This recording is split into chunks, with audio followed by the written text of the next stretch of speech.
सह्याद्री पहाड़ों में ऊंचा बसा भीमाशंकर ज्योतिर्लिंग मंदिर आस्था और भक्ति का प्रतीक है। यह प्राचीन मंदिर भगवान शिव को समर्पित भारत भर में फैले 12 ज्योतिर्लिंगों में से एक है। ऐसा माना जाता है कि इन जगहों पर शिव एक चमकदार प्रकाश स्तंभ के रूप में प्रकट हुए थे।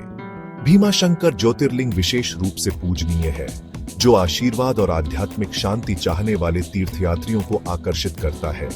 यह मंदिर पुणे से लगभग 110 किलोमीटर और नासिक से 210 किलोमीटर की दूरी पर स्थित है। ऊबड़ खाबड़ इलाके के बीच इसका स्थान इसके रहस्य को बढ़ाता है। मंदिर की यात्रा अपने आप में एक रोमांच है, जो सुंदर पहाड़ी सड़कों से होकर गुजरती है। ऊपर चढ़ने पर हवा ठंडी हो जाती है और भगवान की उपस्थिति स्पष्ट हो जाती है। मंदिर केवल पूजा स्थल नहीं है, यह इतिहास और संस्कृति का प्रकाश स्तंभ है। इसने सदियों की भक्ति देखी है।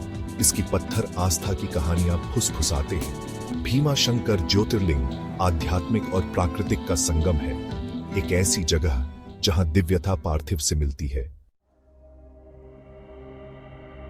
भीमाशंकर ज्योतिर्लिंग पौराणिक कथाओं में डूबा हुआ है। इसकी उत्पत्ति प्राचीन ग्रंथों में वर्णित है। शिव पुराण में त्रिपुरासुर नामक राक्षस की कहानी है, जिसने दुनिया को आतंकित किया था। शिव द्वारा पराजित त्रिपुरासुर के पुत्रों तारकाक्ष और विद्युन्माली ने बदला लेने की कोशिश की। उन्होंने ब्रह्मा को प्रसन्न करने के लिए कठोर तपस्या की और उन्हें अमृता का वरदान मिला। वरदान से शक्तिशाली भाइयों ने ब्रह्मांड पर कहर बरपाया। देवता उन्हें हराने में असमर्थ मदद के लिए शिव की ओर मुड़े। शिव ने त्रिपुरांतक का रूप धारण कर राक्षस भाइयों का वध किया। ऐसा माना जाता है कि शिव युद्ध से थके हुए ब्रह्म पर्वत पर विश्राम करने बैठ गए, जहां अब भीमाशंकर ज्योतिर्लिंग स्थित है। एक और किंवदंती मंदिर को राक्षस भीम से जोड़ती है। कुंभकर्ण के पुत्र भीम ने ब्रह्मा को कैद कर लिया। ब्रह्मा की प्रार्थना पर शिव ने भीम का सामना किया।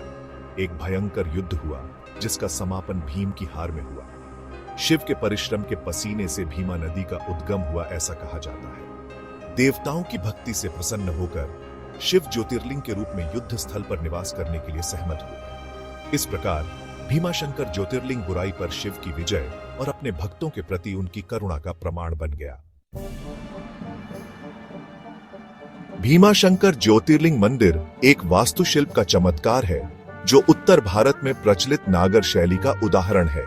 मंदिर परिसर पुराने और नए ढांचों का एक सामंजस्यपूर्ण मिश्रण है, जो सदियों से विभिन्न राजवंशों के योगदान को दर्शाता है। 13वीं शताब्दी का मुख्य मंदिर माना जाता है कि यादव शासकों द्वारा बनाया गया था। मंदिर का सभा मंडप धार्मिक समारोहों के लिए इस्तेमाल किया जाने वाला एक हॉल 18वीं शताब्दी में मराठा साम्राज्य के एक प्रमुख मंत्री नाना फड़नवीस द्वारा बनाया गया था। हेमाडपंथी शैली, इसकी जटिल नक्काशी और काले पत्थर के उपयोग की विशेषता मंदिर के कुछ हिस्सों में स्पष्ट है। गर्भगृह जहां ज्योतिर्लिंग स्थापित है, जमीनी स्तर से नीचे स्थित है। लिंग स्वयंभू है, जिसका अर्थ है कि ऐसा माना जाता है कि यह स्वयं प्रकट हुआ है। मंदिर परिसर में पार्वती, गणेश और हनुमान सहित अन्य देवताओं को समर्पित मंदिर भी है। भीमाशंकर ज्योतिर्लिंग मंदिर केवल पूजा स्थल नहीं है, यह भारत की समृद्ध स्थापत्य विरासत का जीवंत प्रमाण है। यह पुराने कारीगरों के कौशल और कलात्मकता की याद दिलाता है। भीमाशंकर ज्योतिर्लिंग मंदिर केवल एक धार्मिक स्थल नहीं है, यह एक अभयारण्य है, जहां आध्यात्मिकता प्रकृति की भव्यता के साथ सहज रूप से मिश्रित होती है। मंदिर भीमाशंकर वन्यजीव अभयारण्य के भीतर स्थित है, जो जैव विविधता का स्वर्ग है। ऊंचे ऊंचे पेड़ और हरी भरी पहाड़ियां एक सुरम्य पृष्ठभूमि बनाती हैं, जो शांति का वातावरण बनाती है। अभयारण्य विभिन्न प्रकार के वनस्पतियों और जीवों का घर है, जिसमें मायावी विशाल गिलहरी, महाराष्ट्र का राज्य पशु भी शामिल है।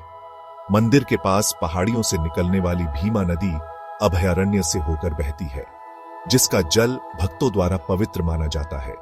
ऐसी प्राकृतिक भव्यता के बीच मंदिर का स्थान इसकी आध्यात्मिक आभा को बढ़ाता है। ताजी पहाड़ी हवा, पक्षियों के गीत की आवाज और पत्तों की सरसराहट शांति की भावना पैदा करती है, जिससे भक्त वास्तव में एकाग्र होकर परमात्मा से जुड़ सकते हैं।